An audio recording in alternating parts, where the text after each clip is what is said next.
Veneziano, sempre é uma satisfação enorme, não só falar sobre a orientação de Vossa Excelência, mas também a sua análise numa visão global do que aconteceu naqueles tempos em relação à visita do presidente Lula. Mas cumprimento também o senador Eduardo Gomes, que presidiu a sessão até pouco tempo, e, ao mesmo tempo, a importância da presidência de ontem, quando conseguimos, por unanimidade nessa casa, aprovar a política de cotas, né? O Brasil hoje, graças à política de cota, ele muda a cor do povo dentro das universidades e também no serviço público. Isso é muito bom. Brancos, negros, índios, quilombolas, todos se aproximando. Cumprimento também, no plenário, o senador Hamilton Mourão, o senador Girão, senadora Damares, senadora Tereza Cristina, ex-ministra.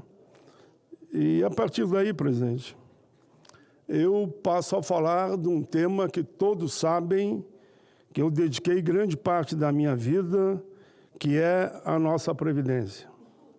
Senhor presidente, subo à tribuna para reafirmar o nosso compromisso com toda a convicção da necessidade inegociável de defender a Previdência Social brasileira, um bem público e até universal, copiado já por alguns países.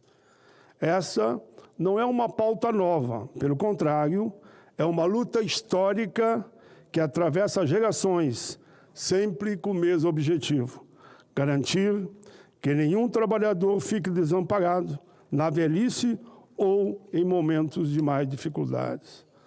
A Previdência Social é um pilar essencial do Estado e do bem-estar social. Não podemos permitir qualquer tentativa que vá na linha da privatização, da capitalização, como fizeram no Chile, onde lá a maioria dos aposentados ganha menos que um salário mínimo comparando com o Brasil. Não aceitaremos o desmonte e nada que venha comprometer a nossa Previdência Social. Senhor presidente, a Comissão Parlamentar de Inquérito, que tive a honra de presidir, trouxe à luz uma verdade inquestionável. Nosso sistema previdenciário é, sim, superavitário.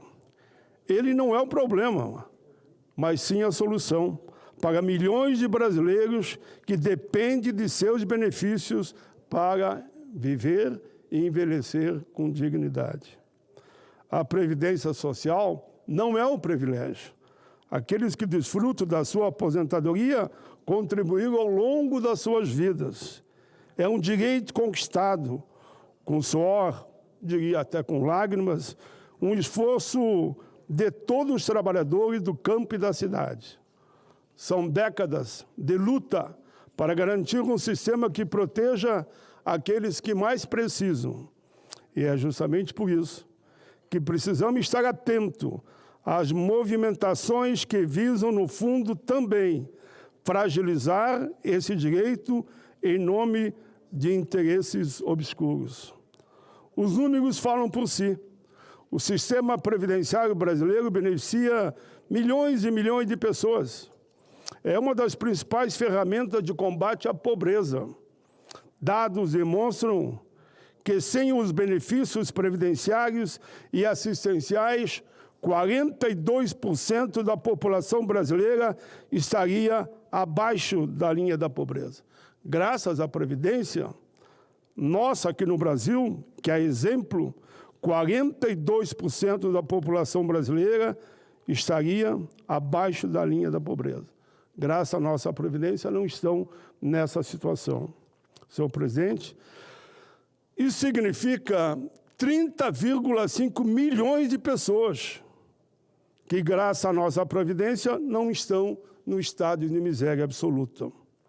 Como podemos ignorar essa realidade?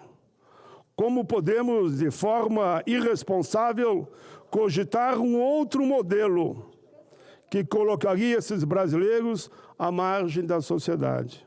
Defender a Previdência Social é defender o Brasil, é defender o nosso povo, é defender a nossa gente. Presidente, em 2023, para cada beneficiário direto da Previdência, 2,5 pessoas foram beneficiadas indiretamente. Ou seja, um aposentado e pensionista, indiretamente, ele ajuda em torno de 2,5 pessoas. Com isso, poderia afirmar que estamos falando de 137,5 milhões de brasileiros, ou seja, 63% da população brasileira depende da Previdência. Os dados são oficiais. Esses números não são apenas estatísticas frias, são vidas, são famílias inteiras que se encontram na Previdência, que encontram na Previdência a sua única rede de proteção. No entanto, ainda assim, há quem insista na linha da falácia de que o sistema é deficitário. A verdade é que o real problema da Previdência não está no modelo em si, mas sim na administração dos recursos, na má gestão histórica da CPI da Previdência que fiz e presidi há 15 anos atrás demonstrou. Nos privilégios de determinadas castas da sociedade, nos altos salários pagos a uma minoria e, sobretudo, nas dívidas não cobradas. A CPI mostrou isso. São trilhões nas fraudes que apareceram. Agora, nesse momento, infelizmente, o roubo, o assalto dos aposentados e pensionistas, fraude nos empréstimos consignados, entidades fantasma, uma verdadeira máfia quer se apropriar da nossa Previdência. Não vencerão, não passarão, porque a Polícia Federal, a CGU, estão investigando a fundo, doa quem doer. Os culpados serão punidos e o dinheiro roubado será devolvido aos aposentados e pensionistas. São 6,3 bilhões. Mas, senhor presidente, os aposentados e pensionistas, eles não querem só a devolução desses 6,5 bilhões que foi anunciado hoje ainda que o governo Lula vai devolver.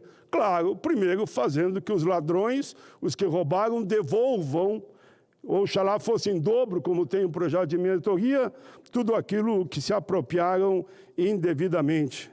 Mas eles falam também, além disso, nós temos que lembrar que é fundamental a recomposição do valor das aposentadorias e pensões, conforme projeto que apresentei ainda em 2008, o projeto 4434, o Senado aprovou por unanimidade e está lá na Câmara dos Deputados. O reajuste de aposentadorias e pensões de forma adequada, equilibrada, que garanta o equilíbrio financeiro da Previdência, mas que também se garanta uma vida digna aos aposentados, conforme o projeto número 1 de 2007 que apresentei, baseado em outras experiências que houveram em outros países do mundo. Senhor presidente, empresa que ao longo dos anos deixaram de pagar, e aqui eu falei que o total é bilhões, mas que continuam sendo beneficiados por isenções fiscais e favorecimentos, são esses também responsáveis pela situação que hoje se encontra a Previdência. Se existem algumas entidades, e elas terão que ser punidas, que se apropriaram indevidamente, eu chamo de entidade até fantasma, que nem prédio tinha, não davam nenhuma assistência, mas tiveram acesso por uma máfia a dados da Previdência e de posse da lista, foram associando todo mundo. Só podia acontecer, infelizmente, o que veio acontecer, mas, felizmente, a Polícia Federal está fazendo o trabalho dela e logo, logo teremos uma lista de todos que se apropriaram dos dinheiros da Previdência. Senhor presidente, eu me lembro novamente aqui que, quando falo em reforma da Previdência, precisamos nos perguntar a quem interessa o tipo de reforma. O tipo de reforma a CPI já mostrou. É combater a apropriação indébita, combater a sonegação, combater a fraude daqueles que querem surrupiar o dinheiro dos idosos. A resposta é clara, e aqui nós procuramos, nesse documento, senhor presidente, demonstrar. As grandes empresas que veem na privatização da Previdência uma nova fonte de um lucro bilionário. Quem paga essa conta? Os trabalhadores, os aposentados, pensionistas, aqueles que mais precisam. Não podemos permitir que a Previdência Social seja transformada em um negócio. O que está em jogo aqui não é apenas uma questão econômica, mas sim a dignidade de milhões de brasileiros. Em um país tão desigual como o nosso, enfraquecer a Previdência é aumentar ainda mais o abismo social, é condenar milhões de idosos a uma velhice sem segurança, sem assistência, sem perspectiva. Entre 1988 a 2023, o número de benefícios pagos pela Previdência cresceu 238,8%, passando de 11,6 milhões para em torno de 40. Presidente, isso não pode ser visto simplesmente como um gasto. Isso é investimento social, é justiça, é política humanitária. Não podemos permitir que essas conquistas sejam destruídas em nome da ganância de alguns oportunistas, como foi agora, que se apossaram indevidamente, roubaram o dinheiro dos aposentados e pensionistas. A Previdência Social é muito maior do que isso. É um seguro do povo brasileiro. Temos que garantir um futuro decente para nossos aposentados e pensionistas, para nossos idosos. Senhor presidente, eu vou encerrar aqui. Faço aqui um chamado à sociedade. Este não é um tema que pode ser tratado com descaso. É fundamental que trabalhadores, aposentados, pensionistas, todos, movimentos sociais, sociedade civil, o parlamento, o executivo, o judiciário, trate com carinho e com a firmeza, a dureza que merece os recursos da Previdência. Precisamos de um sistema forte, público, solidário. Senhor presidente, reafirmo, e aqui eu termino, o nosso mandato continua sendo um instrumento de luta a combater todo o desvio de recursos da Previdência. Trabalharemos sempre contra a privatização e a valorização da Previdência Social, a Previdência Social brasileira, pública, forte e inclusiva. Eu abreviei aqui no final, senhor presidente, agradeço a Vossa Excelência, que me deu 5 minutos a mais do que eu teria. Obrigado, presidente.